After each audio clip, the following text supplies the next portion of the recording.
Hey guys, welcome to week 4 here at Mpai 600 here at Georgetown University. So I just want to cover some of the high points of this past week and review next week. So paper 1 overview.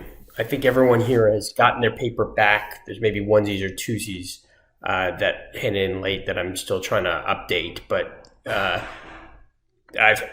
gotten it back. Most part it looked good. You all got my comments. One thing is my comments are inline comments, so be cognizant of that. If you're watching it on an iPad or an iPhone, you might not be able to see the inline comments. So requirements, for the most part, way too broad. Way too broad. We need to get a little bit more fidelity in those requirements going forward. Again,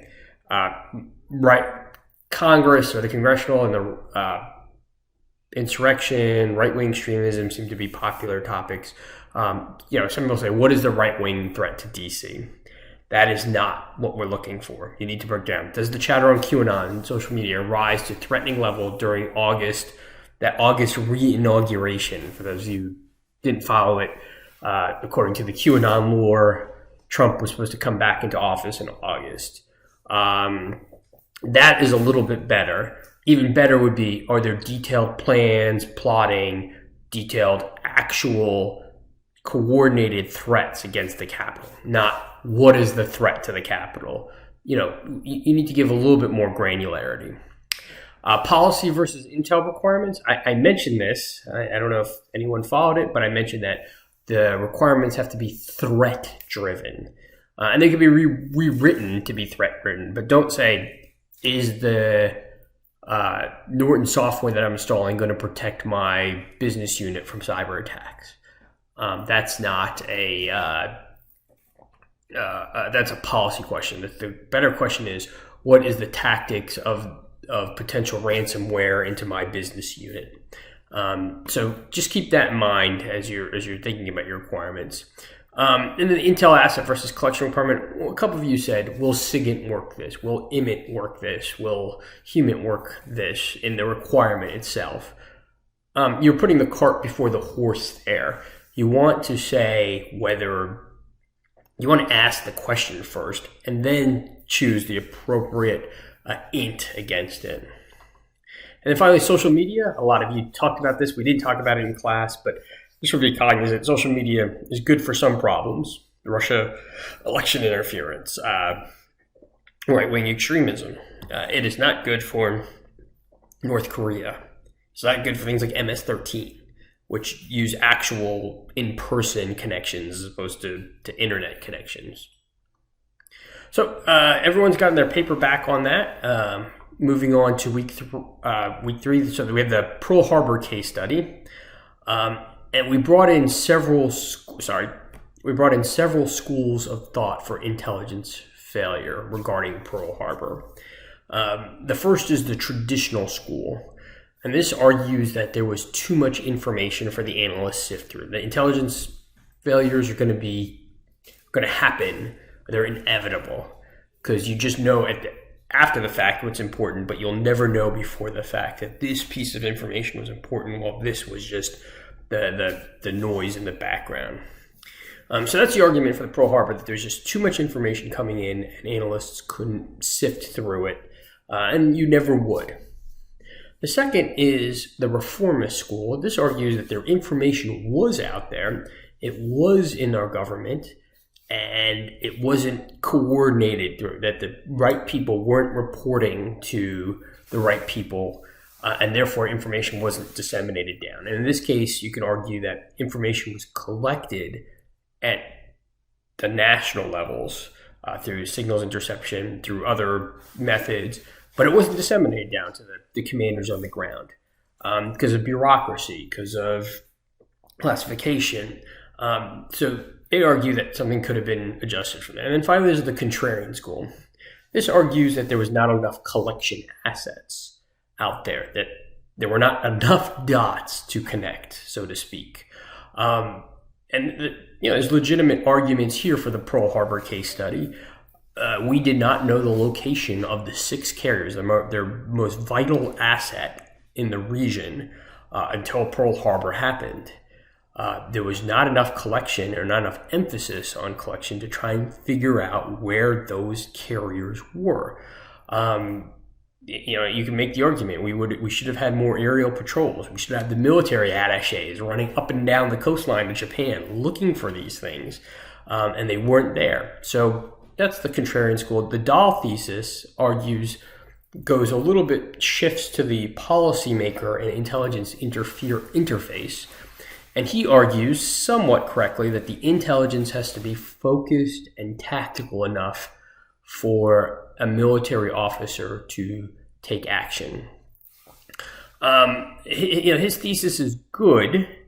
I'm not going to argue with it too much. What I will say is rarely do you get the detail that he thinks you might need to have. On September 11th, you're not going to know there's 4 hijackers or 19 hijackers, and 4 are going to take this flight out of Newark, and 4 are going to take this flight out of Dulles, and 8 are going to take this flight out of Boston, and they're going to fly at 9 a.m. on September 11th. You don't get that type of intelligence. For those of you who've worked IEDs in Iraq and Afghanistan or were deployed to Iraq and Afghanistan, you don't get the intelligence that says the IED is going to be implanted on this day, at this time, in this location, at this street corner, at this grid coordinate. That doesn't exist.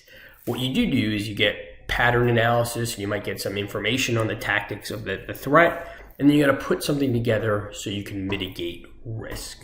And that's what I call it, is the Sharma school. It's not really the Sharma school. It is just the what I say is intelligence is used to drive reasonable mitigation circumstances that can reduce risk.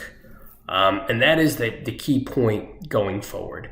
Reduce reasonable intelligence to reduce risk. And that's a lens I want you to ask, whether it's Capitol Hill, whether it's solar winds, whether it's Afghanistan, the recent intelligence failure regarding the fall of Afghanistan.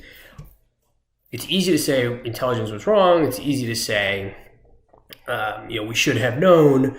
But at the end of the day, that you should have known should have driven some decision that could have reasonably mitigated risk, or reasonable decision that could have mitigated risk.